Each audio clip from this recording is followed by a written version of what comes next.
ఇక ఈరోజు అనగా 12వ తేదీ మే నెల 2024 ఆదివారం. ఇక కలికిరి మార్కెట్కు సంబంధించిన దిగుమతి మరియు ధరల వివరాలు ఈ వీడియోలో అయితే తెలుసుకుందాము. మీ అందరికీ తెలిసినదే కలికిరి మార్కెట్లో అయితే కేవలం 15 కిలోల బాక్సులు మాత్రమే ఉంటాయి. ఇక దిగుమతి విషయానికి వస్తే మన దిగుమతి అయితే ఈరోజు కూడా కలికిరి మార్కెట్లో చాలా వరకు ఎక్కువగానే వచ్చిందని చెప్పాలి.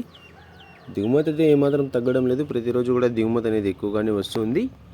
ఇంకా ఇప్పటివరకు జరిగిన యాక్షన్ ప్రకారం ధరలు ఒకసారి చూసుకున్నట్లయితే మనకి జ్యూస్ కాయలు, పొడికాయలు, ఎన్ క్వాలిటీ టమాటాలు, థర్డ్ రకం క్వాలిటీ కాయలు వీటన్నిటిని మినహాయిస్తే అంటే 30 రూపాయల దగ్గర నుంచి 40, 50, 60, 70 ఈ ధరలన్నీ మినహాయిస్తే 70 రూపాయల దగ్గర నుంచి ఆరంభం ధర, 70 రూపాయల దగ్గర నుంచి 80, 90, 100, 110, 120, 130, 140 ఇవాళ 140 రూపాయల వరకు అయితే కలికిరి మార్కెట్లో టాప్ అయితే వేశారు. 70 రూపాయల దగ్గర నుంచి ప్రారంభమై 140 రూపాయల వరకు అయితే ఇవాళ కలికిరి మార్కెట్లో టాప్ అయితే వేశారు.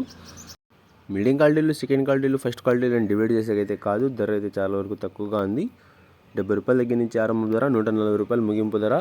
ఇక యావరేజ్గా చూసుకుంటే కనుక 70 రూపాయల దగ్గర నుంచి 120 రూపాయల వరకు మార్కెట్ అనేది ఎక్కువగా నడిచింది. ఎక్కడో 1-2 లాట్లు మాత్రమే 130, 140 అయితే వాళ్ళ కలికిరి మార్కెట్లో పడ్డాయి. యావరేజ్గా ఉండేటువంటి ధరలే ఎప్పుడైనా మనం తీసుకోవాలి. 70 రూపాయల దగ్గర నుంచి 120 రూపాయల వరకు ఇవాళ కలికిరి మార్కెట్లో మార్కెట్ అయితే ఎక్కువగా జరిగింది. ఇవ్వండి ఇవాళ కలికిరి మార్కెట్కు సంబంధించిన దిగుమతి మరియు ధరల వివరాలు. Thanks for watching this video.